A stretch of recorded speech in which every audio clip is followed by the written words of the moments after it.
Salut! Alors, aujourd'hui j'avais envie de te parler un petit peu d'un sens, la grâce que c'est d'être un enfant de chrétien et parfois aussi ça peut engendrer quelques difficultés ou quelques doutes et j'avais envie de te faire part un petit peu de mon expérience à ce sujet-là. Moi je suis enfant de chrétien et mes enfants sont enfants de chrétien, donc je vais un petit peu te parler de ça, de comment ça se passe, qu'est-ce que Dieu il m'a montré au fur et à mesure de moi quand j'étais jeune et qu'est-ce qu'il m'a montré pour mes propres enfants. Voilà. Alors souvent quand on est enfant de chrétien, enfin en tout cas moi j'étais assez dans le flou. C'est-à-dire que j'ai vécu dans un milieu qui était quand même assez privilégié. Il n'était pas parfait, par exemple avec mes parents on faisait pas, ou alors vraiment très très rarement des moments en famille autour de la Bible ou à prier. C'est arrivé mais c'est arrivé extrêmement rarement. Donc j'avais pas vraiment d'outils, comme peut-être je te l'ai déjà dit, je connaissais pas trop ma Bible, etc. Et en fait, ce qui s'est passé, c'est qu'en grandissant, j'ai beaucoup douté de mon salut, parce qu'en fait, je voyais pas une grosse différence entre ma vie d'avant et ma vie maintenant. Je voyais pas des choses que Dieu avait fait qui étaient waouh, et j'avais l'impression qu'il fallait que ça soit sensationnel pour que ça soit vrai. Et du coup, j'ai vraiment grandi avec beaucoup de doutes et beaucoup de choses comme ça, parce que j'avais vraiment pas compris. Je connaissais pas trop le cœur de quelqu'un avant de se convertir, puisque pour mon histoire, moi, vraiment depuis toute petite, je suis convaincue que Dieu il existe en fait. Vraiment, j'ai jamais eu un seul doute là-dessus. Et depuis que, je crois depuis 4 ans, 5 ans, je dis à Dieu tout le temps, je veux être consacrée à toi, je veux vivre pour toi, etc. Ça m'a amené à me faire baptiser à 8 ans et demi. Alors ça peut paraître jeune, mais le pasteur à l'époque qui m'a baptisée, il a vraiment parlé, il a senti que c'était juste. Et effectivement, pour moi, ça a été vraiment un petit peu ma conversion, si tu veux, enfin un moment fort avec Dieu. Et je lui ai dit, maintenant je me marie avec toi, enfin avec mes mots d'enfant. Et c'était parti pour la vie, et c'est toujours le cas aujourd'hui. Mais du coup, comme j'ai changé petit à petit, que Dieu me montrait des choses petit à petit, enfin, j'arrivais pas trop à discerner un avant, un après. Maintenant, 30 ans après mon baptême, j'arrive à voir un avant et un après. Mais sur le moment, c'était un peu flou, je doutais beaucoup. Et donc, du coup, quand on est enfant de chrétien, on peut être amené à douter un petit peu de son salut. Et par rapport à mes enfants, du coup, ce que je fais, donc j'en ai 2 qui sont baptisés, de mes enfants, les 2 aînés. Et parfois, quand ils savent plus trop, ça leur arrive, je leur demande de regarder les fruits dans leur vie. Et il faut savoir que quand vraiment on se convertit, Dieu change notre cœur de pierre en cœur de chair, et en cœur qui s'attache à lui, qui a envie de vivre les choses selon Dieu, qui a envie vraiment de suivre Jésus et d'être comme lui. Et ça, c'est un miracle. Et donc je vais pas dire à mes enfants, oui, je suis sûre que tu es converti, parce que je pense qu'il y a que Dieu qui peut dire ça. Mais je vais leur dire, regarde, dans cette situation-là, tu as été chercher dans ta Bible pour savoir ce que Dieu y pensait. Dans cette situation-là, tu t'es vraiment repenti, tu as changé, regarde maintenant les fruits que ça fait.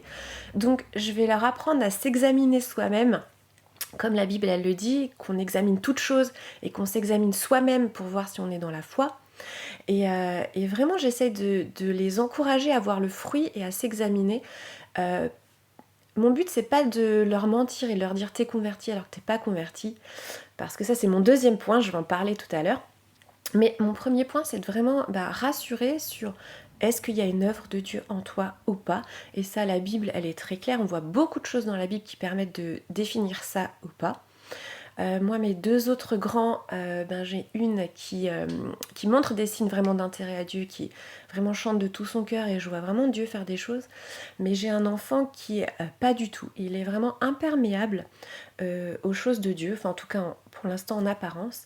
Et donc du coup, j'arrive aussi à voir ça, qu'est-ce que c'est quand Dieu il a touché un cœur et quand il ne l'a pas touché. Et j'arrive à mon deuxième point, c'est quelque chose que j'ai remarqué quand moi j'étais ado, et peut-être un petit peu maintenant dans certaines églises, c'est que parfois on a tendance à considérer les enfants de chrétiens comme chrétiens. Et pour moi c'est une catastrophe, parce que du coup ça sème le trouble, du coup l'enfant il n'est pas attiré vers Dieu, mais il croit qu'il est sauvé quand même. Et du coup, il aura aucune repentance, aucun changement. Et dans sa vie, il va être attiré tout le temps vers peut-être des choses, je sais pas moi, vers l'alcool, vers la cigarette, vers le sexe, etc. Et il va penser que c'est normal, alors que s'il est pas si Dieu l'interpelle pas sur ces points-là, il peut penser que c'est normal et il va se croire chrétien. Et pour moi, il n'y a rien de pire que de penser ou de dire à un enfant de chrétien qu'il est chrétien alors qu'il l'est pas.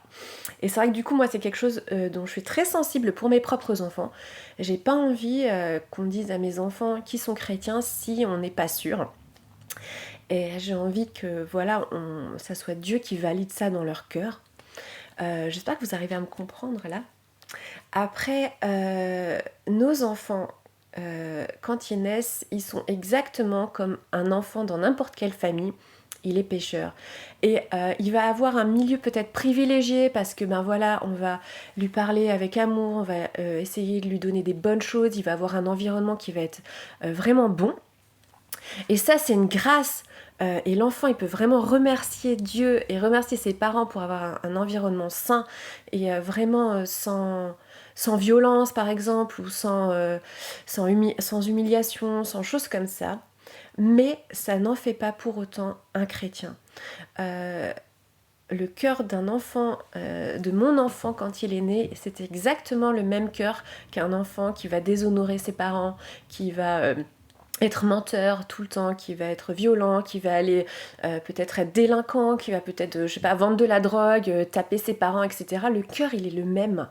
Simplement, c'est vrai que du coup, l'environnement dans lequel il est né, c'est une grâce de Dieu parce qu'il est né dans une famille chrétienne, mais ça n'en fait pas pour autant un chrétien.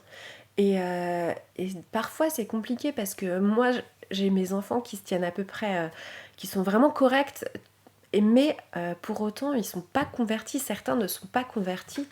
Et c'est difficile du coup parce que il faut que les autres puissent se rendre compte de ça. Et comme on est dans une société où finalement c'est l'apparence qui compte, c'est pas le cœur, eh bien, il y a une tendance peut-être à projeter sur nos enfants une conversion et finalement de faire des enfants religieux qui extérieurement ils vont se tenir à carreau, ils vont peut-être honorer leurs parents, ils vont vraiment se tenir bien, mais à l'intérieur, leur cœur il sera vraiment loin de Dieu.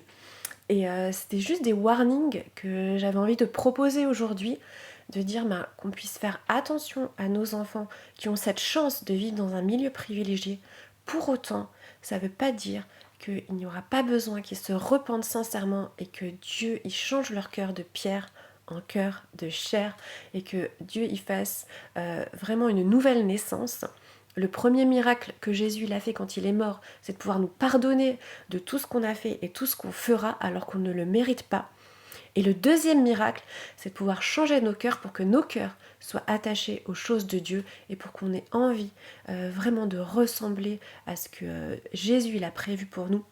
Parce que c'est pour notre propre bonheur et c'est aussi pour honorer notre Dieu. Voilà, donc je te propose ces pistes de réflexion. Et puis je te remercie beaucoup de m'avoir écouté. Salut!